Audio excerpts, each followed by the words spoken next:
noite, boa tarde, bom dia, seja lá a hora que você estiver ouvindo isso. Está começando mais um Entre Sumários Cast e hoje nós estamos no nosso segundo episódio da nossa maratona especial de aniversário com o tema Mulheres que Mudaram Nossas Vidas com seus livros. Agora roda a vinheta. Você, Bookstore, que lê 40 livros por ano, você é exceção, tá ligado? Gente, eu conto ou vocês contam? Pelo amor de Deus, eu gosto de livros desse naipe, que são meio duvidosos. Aí não pode ver uma promoção e já tá correndo pra Amazon. Pessoal, por favor, lembrar de sempre mencionar o nosso Twitter, @castsumário, sempre que for comentar sobre esse ou outro episódio qualquer. E se você estiver nos ouvindo pelo Spotify ou pela Amazon Music, por favor, siga o nosso programa no botãozinho do lado do i com que fica a nossa foto. Pessoal, esse é o segundo episódio da maratona e hoje a gente vai falar sobre mulheres, de novo, mas de uma perspectiva diferente do episódio passado. A gente vai falar sobre livros que foram escritos por mulheres cujas histórias tiveram uma grande importância, um grande impacto em nossas vidas. Mas é um impacto bom, tá? Nada de livro que me fez passar uma raiva fenomenal hoje, tá bom? Deixa isso para a próxima. Então, eu vou passar a palavra para as minhas amigas se apresentarem, se reapresentarem para vocês, porque elas já estão aqui. Uma é do time oficial, a outra está entrando, porque ela já foi convidada nesse podcast.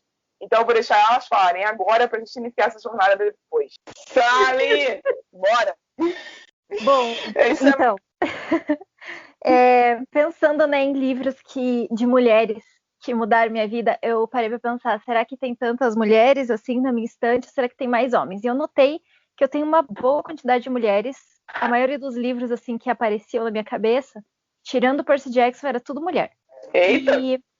Então, assim, eu fiquei em dúvida entre falar, talvez, sobre Circo da Noite, só que eu já falo desse livro todo episódio.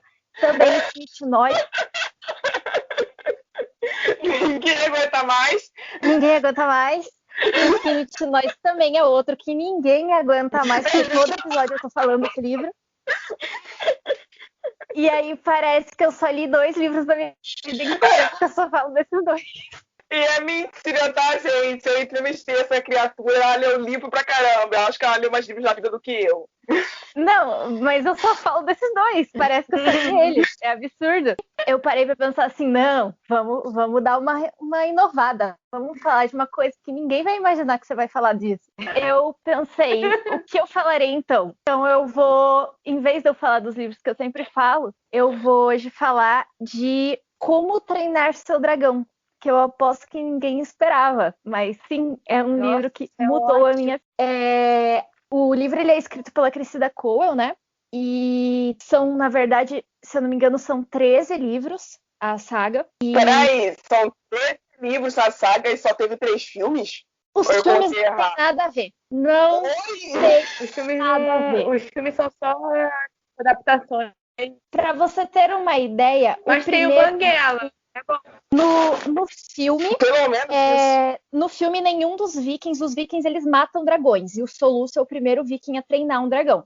No livro, Sim. não. No livro, todos os vikings, quando eles são crianças, quando eles têm 10 anos, eles pegam um dragão bebê e eles começam a treinar esse dragão desde bebê. Então, assim, o Soluço ele é o único que não consegue treinar o dragão dele. Nossa, isso faria uma diferença enorme na história. Não, tudo. Não existe Astrid no livro. Não existe. Astrid não existe. No livro, o Perna de Peixe é muito importante, o melhor amigo do Soluço. No livro também, o Banguela não é um dragão Fúria da Noite, um dragão super foda, incrível e sensacional, que todo mundo fica, que é um dragão raríssimo. O Banguela, no livro, no primeiro livro, o Soluça descreve ele como o dragão mais comum que qualquer pessoa já viu. Então, é tipo o dragão mais comum do mundo inteiro. Então, só que esse livro, ele tem uma pegada muito diferente da maioria das coisas que eu já li. Porque, assim, ele começa, essa série, ela começa mais ou menos naquele ritmo de qualquer série infanto-juvenil, que o personagem vai crescendo e a história vai amadurecendo com o personagem. Então você pega Harry Potter, o primeiro livro é mais bobinho, e aí quando você chega no 7º livro, você tem ali uma história mais densa, perigos maiores, e acontece a mesma coisa com Como Treinar Seu Dragão. O primeiro livro, ele tem lá seus 10 anos, e quando você chega no último livro, parece que você tá lendo Game of Thrones, assim. É outra realidade. E esse livro foi um livro muito importante para mim, porque é um livro que marcou, né, para mim. Eu li ele durante o ensino médio e eu fui comprando os livros, eles não tinham terminado ainda de lançar, né? Faltava 2 ainda. E aí eu comprei esses outros livros depois. E é um livro assim que ele me surpreendeu, porque quando eu fui pegar para ler, eu não esperava que ele fosse me tocar tanto quanto eu fui tocada por ele. O mais interessante é que, conforme a história amadurece, conforme o soluço vai crescendo e envelhecendo, é que, além de tudo, os livros eles têm um prólogo e um epílogo que é narrado pelo soluço com seus 70 anos. Então, esse prólogo e esse epílogo, eles sempre me deixaram muito emotiva, porque ele fala com tanta nostalgia sobre a história que ele viveu quando era criança, que você se sente parte daquilo antes de você ler a própria história. Então ele diz assim, existiam dragões quando eu era menino. E aí ele conta sobre como era, sobre como ele está se sentindo agora. E ele fala assim como alguém muito velho falando sobre a sua infância. E isso te deixa muito tocado, porque ele já meio que entrega a história, né? Ele entrega que o soluço fica vivo até o final, porque se ele tá com 70 anos escrevendo os diários dele, então é porque ele não morreu. Mas você sente, assim, um apego de nostalgia. E por ser um livro voltado para as crianças, eu acho que essa jogada é ainda mais interessante, porque isso não é uma parte que vai atingir as crianças, esse sentimento de nostalgia. Isso só vai atingir a criança quando anos depois ela for pegar o livro e lembrar de quando ela leu pela primeira vez. Então é um livro que ele foi feito para você reler ele quando você estivesse mais maduro. E as coisas que acontecem, sem contar spoilers, mas o luto que o soluço passa durante o livro e toda a situação de você vencer os obstáculos e amadurecimento. Todos os personagens eles passam por amadurecimentos e eles passam por escolhas muito difíceis e eles cometem erros que eles precisam depois lidar com as consequências desses erros e erros que muitas vezes as consequências não são remediáveis. Coisas, por exemplo, e aquilo faz com que você perca alguém na sua vida e aquilo não é remediável. A última lembrança que você ter com uma pessoa ser uma briga. Então, são coisas que você aprender a lidar com esse luto e você ver os personagens lidando com todos esses obstáculos que acontecem na vida deles, foi uma coisa que me deixou positivamente surpresa por conta de ser um livro infantil.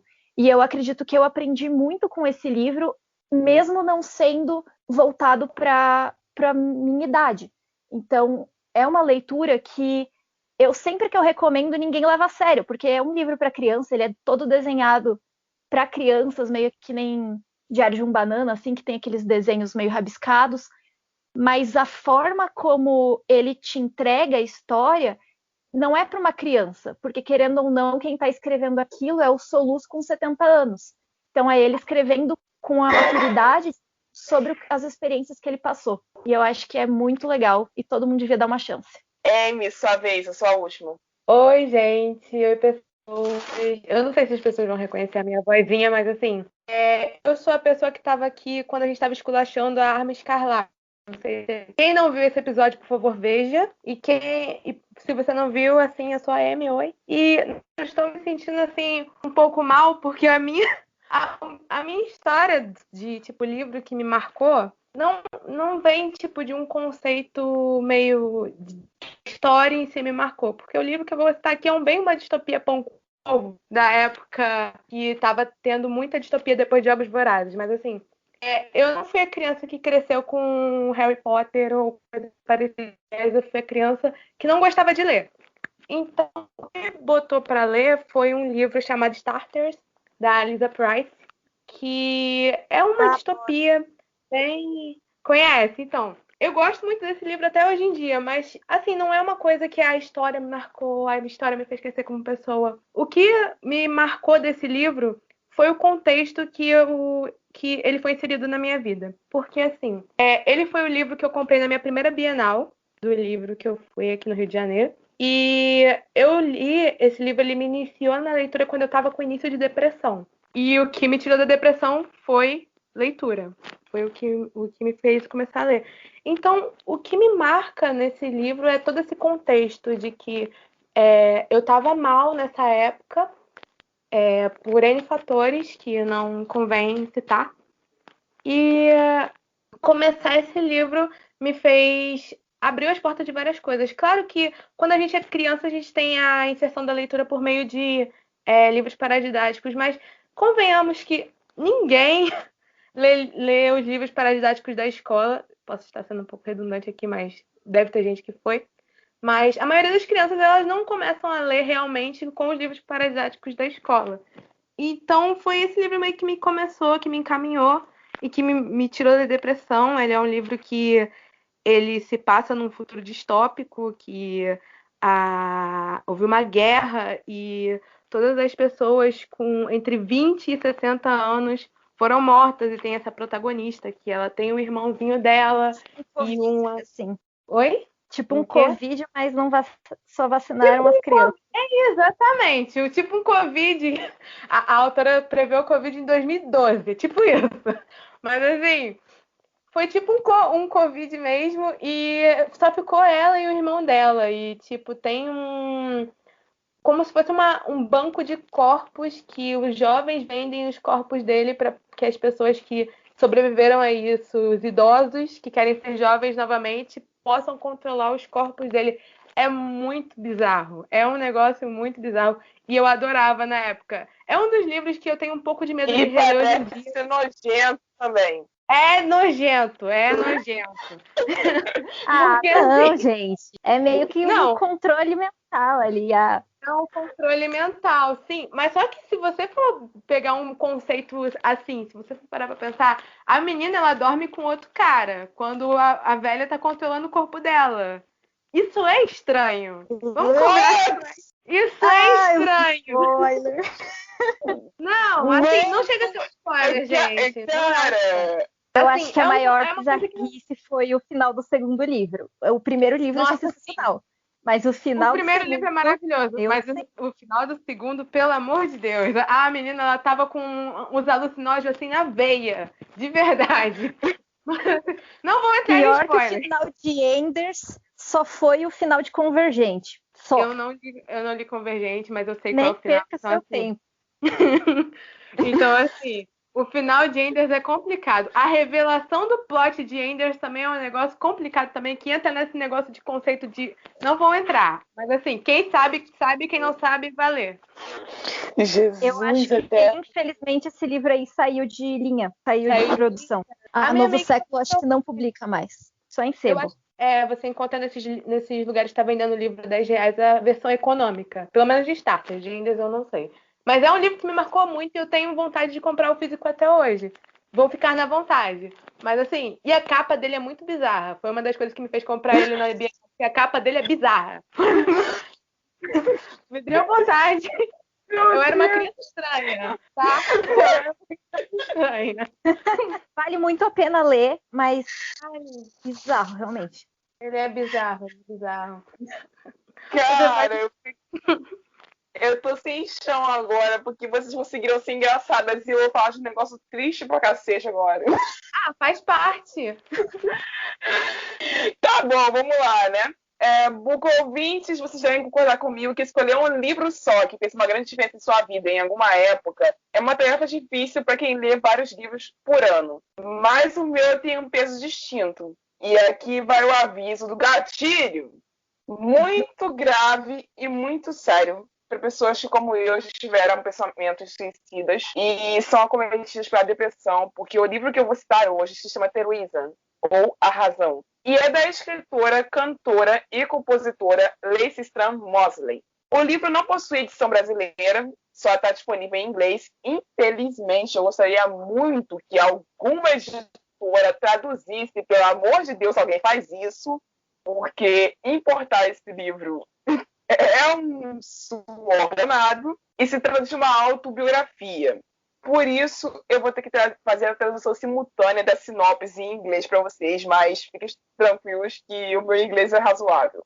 O dia que Lacey planejou matar a si mesma foi o dia que a avó dela forçou ela a ir para a igreja. E a Lacey pensou que estava cheio de hipócritas lá, pessoas falsas, pessoas simples demais. A gritaria que ela foi obrigada a ouvir da avó dela foi a razão da qual ela teve de ir para a igreja. E o que ela encontrou lá foi a razão dela estar viva hoje. Com uma grande vulnerabilidade, esta princesa de pedra conta sua própria história de abusos físicos, uso de drogas, tentativa de suicídio e a salvação dela. E ela pergunta para nós, que somos os leitores, ela própria narra o livro, perguntas difíceis que só jovens que estiveram nessas situações passam a se perguntar em algum momento de suas vidas. Por que eu estou aqui? Por que eu estou vazia? Por que eu devia continuar vivendo? Nos mostrando que, através do tempo e de altos e baixos de sua alma, ainda existe uma razão e um propósito para continuar vivo. E ela dá para a gente um caminho que é cheio de pedregulhos, é difícil, mas é o caminho que levou ela a ser a vocalista que ela é hoje. E ela mostra para a gente o valor que Deus tem na vida dela e o valor que Deus tem feito diferença na vida dela, que guia os passos dela até o dia de hoje. Essa é a sinopse que eu posso dar desse livro, mas ele é muito mais do que isso. Eu conheci a Lacey não através desse livro, eu conheci ela cantando. Ela foi vocalista durante 10 anos de uma banda chamada Flyleaf, que é uma banda de rock cristão. E eu conheci essa banda através da música Broken Pieces, que é uma das músicas que ela escreveu especificamente para falar do abuso dela de droga. E eu conheci essa música quando eu tinha uns 14 anos, eu acho. E eu estava numa fase muito ruim da minha vida, porque eu tinha sofrido abusos psicológicos de pessoas que não me vale citar aqui agora. E era o meu momento de estar muito triste. E eu pensava que ninguém iria me ouvir. E mais importante ainda, que ninguém iria conseguir entender o que eu estava dizendo, ou o que eu estava vivendo. A Lacey entendeu.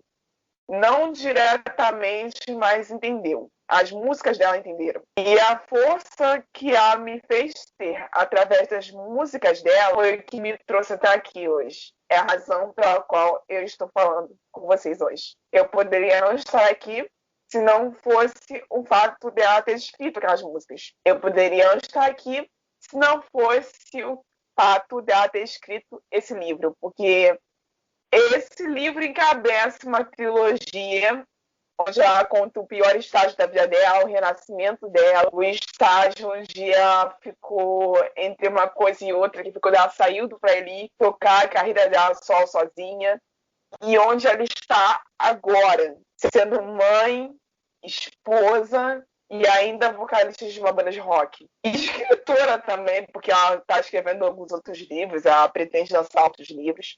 E ela tem uma jornada muito bonita, onde ela passa a vida dela inteira ajudando outros jovens que sofreram como ela e como eu a se reabilitarem e a reencontrarem seus caminhos.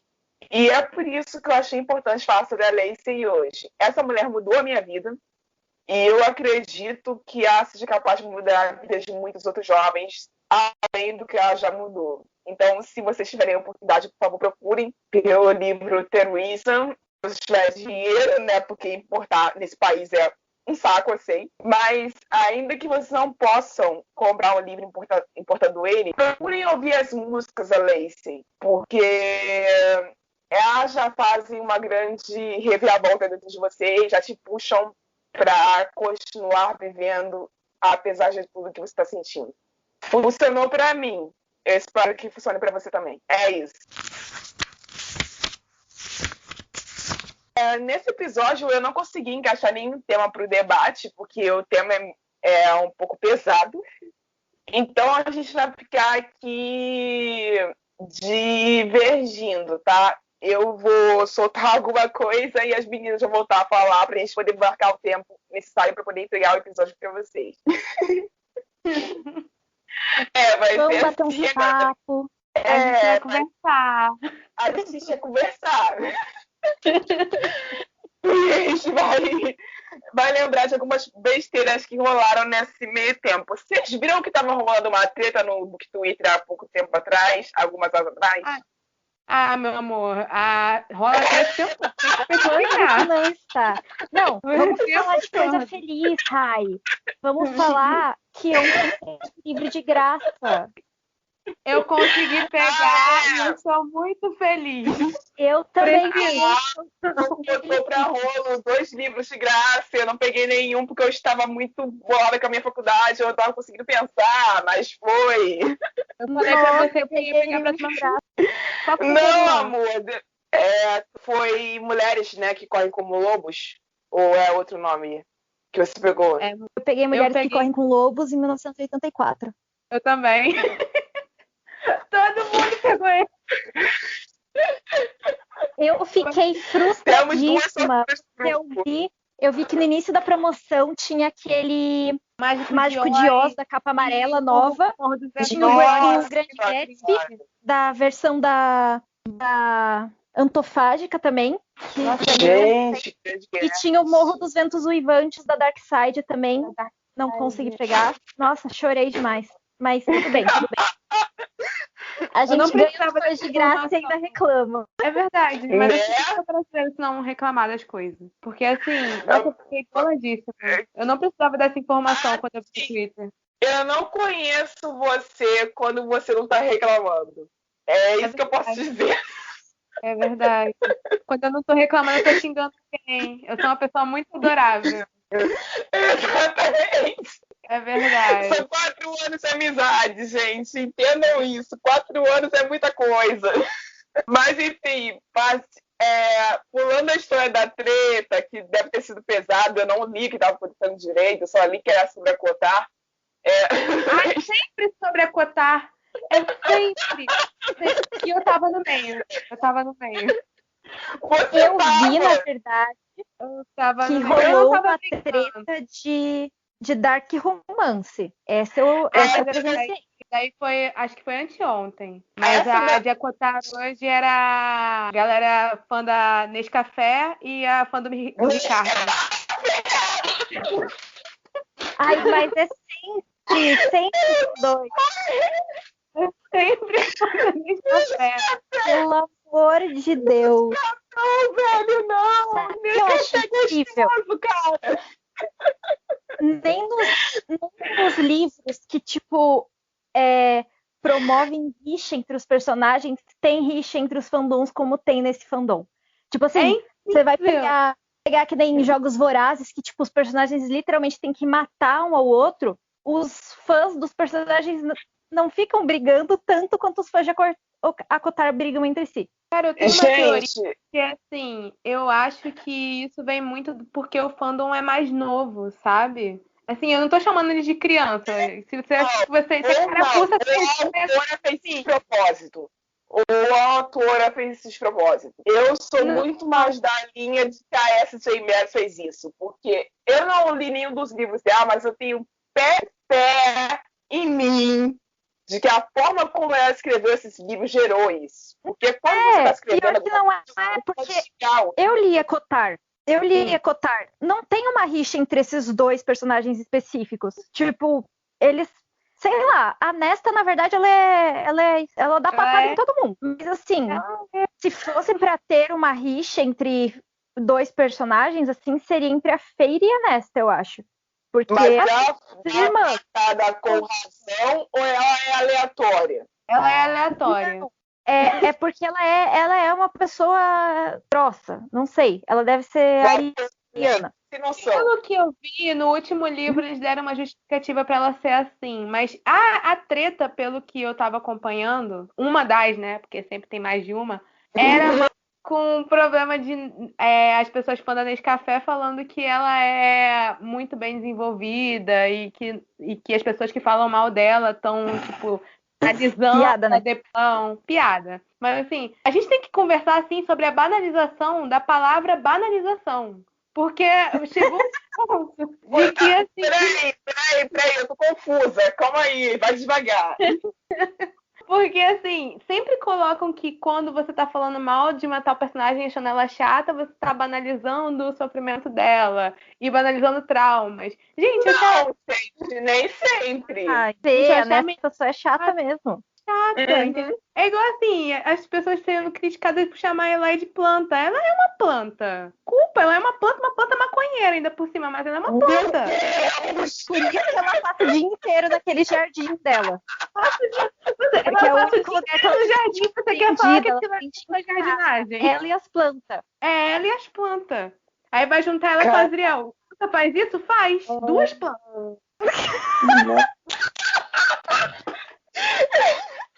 Vai. O podcast ser cancelado O depois disso. único jeito da Sarah salvar olha, essa eu não saga seria aceito mais, juntando sabe a por Fiel quê? com Lúcia. Só. Essa seria a única salvação dos chips. Daí Eu acho que assim, Droga, essa questão dos chips é eles acabarem. Você me desculpa, assim, mas é brincadeira, é brincadeira. Tá bom, não. no mínimo ela tinha que inovar alguma coisa. Eu não aguento mais todos os casais dela serem iguais. Eu E também. eu vou levar isso. Com certeza eu vou levar por ter dito isso. É que assim, o meu repertório de Acotar é bem pequeno, mas o meu repertório de Tog é bem grande. Então, assim, quando você tem relação a Tog, você pega, tipo, a Elin e o Rowan. O Rowan, ele é só um pombo. Tipo, ele não tem uma personalidade própria. Eu gosto de Tog, mas mas a maioria das vezes ela não faz.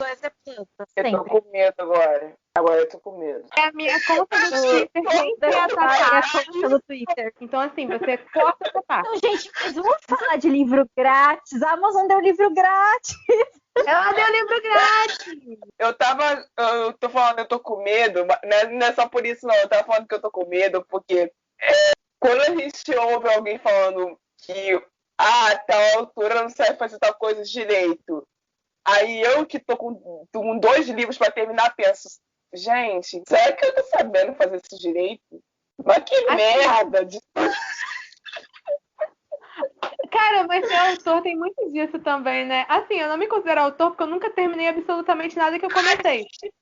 Paranoia, vocês têm que ser leve com a gente, a gente tem paranoia, tá? Pô, caraca! Sabe? Mas eu acho que assim, mesmo você não tendo certeza do que você está escrevendo é bom ou não, eu acho que você pode criticar as coisas, sabe? São produtos, livros são produtos. Eles podem e devem ser criticados. Exatamente. Não, mas eu tenho muito medo de um dia falar mal dessa pessoa aí, ou de qualquer outra pessoa que seja muito grande, e depois vem um maluco ler o meu livro e falar assim, você falou que tal pessoa era ruim, você tem que ser 10 vezes pior. Eu falei assim, mano! Ai, amiga, mas isso vai acontecer mesmo se você criticar alguém pequeno.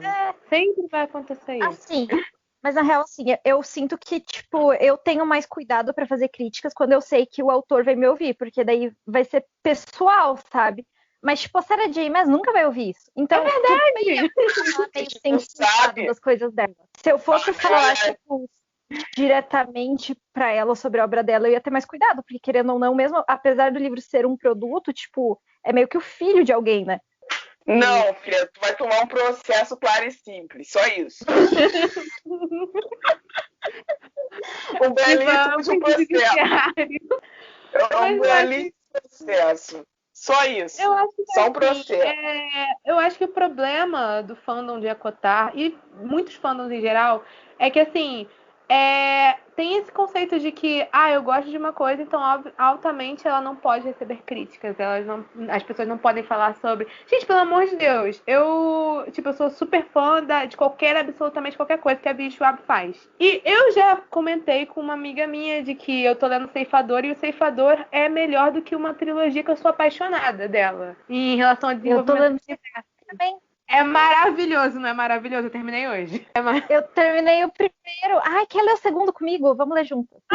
Vamos ler junto. Meu Amém. Deus, essas duas se conheceram há menos de uma hora atrás. Eu já falei. É porque eu tô na leitura coletiva de Ceifador. A gente tá surtando. Eu já falei assim, Bookstime é a ser mais fácil de fazer amizade do mundo, porque é só você falar, tô lendo esse livro. Aí eu também. Vamos ler junto, vamos. Ou de você arrumar inimigo. Também é fácil pra caralho. Mas olha só. Eu tenho duas amigas que porque a Rai nunca leu o que a gente lê. É verdade. A Rai não lê livro farol.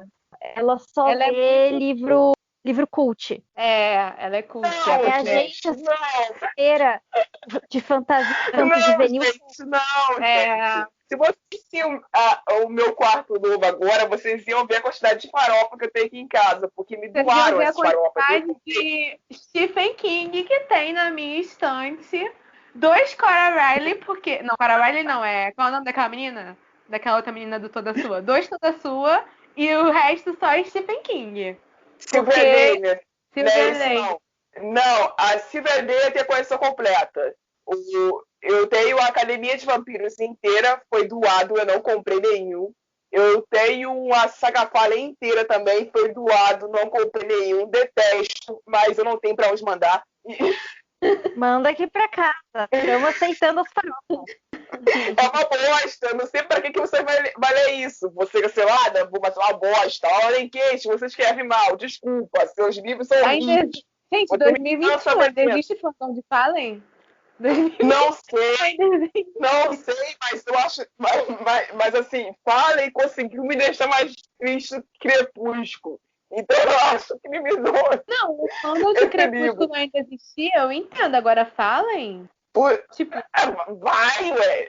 O Pet é um gostosão da categoria de anjo caído até o dia de hoje. Porque eu acho que não tem nenhum anjo caído. Não era tem o Hunt. Tem o Hunt. Tem o do Rush. Mas o de sussurro supera ele. Mas assim, o de sussurro ainda tem a treta do quarto livro, que eu não sei qual é, mas enfim, que parece que lançaram. É uma história complicada, sussurro. Eu só li o primeiro também, larguei, não quis continuar. Assim, gente, pra encerrar, a gente entrou numa discussão aqui de autor que escreve mal, escreve bem. A gente tá falando de opiniões nossas, tá, galera? Não significa não vocês, por favor. Se vocês querem ler, leiam. Eu só tô falando que eu não gosto da hora. Desculpa. Eu gosto de hospedeira, alguém que gosta de... Entendeu? Não é na intenção de falar pra vocês não leiam, sabe? Leiam. Se vocês quiserem ter a experiência, leiam, tá? Só toma cuidado com o que você tá... de magia também, porque é muito bom. Obrigada, completei já. Esse livro vai até morrer, gente. Não adianta. Exatamente. Não adianta. É pior do que eu recomendo do Dexter. Ela é pior do que eu recomendo do Dexter. Até a próxima e me desculpem se eu falei mal de alguém aqui que eu não devia ter falado. É isso aí, paz. Eu vejo vocês da manhã.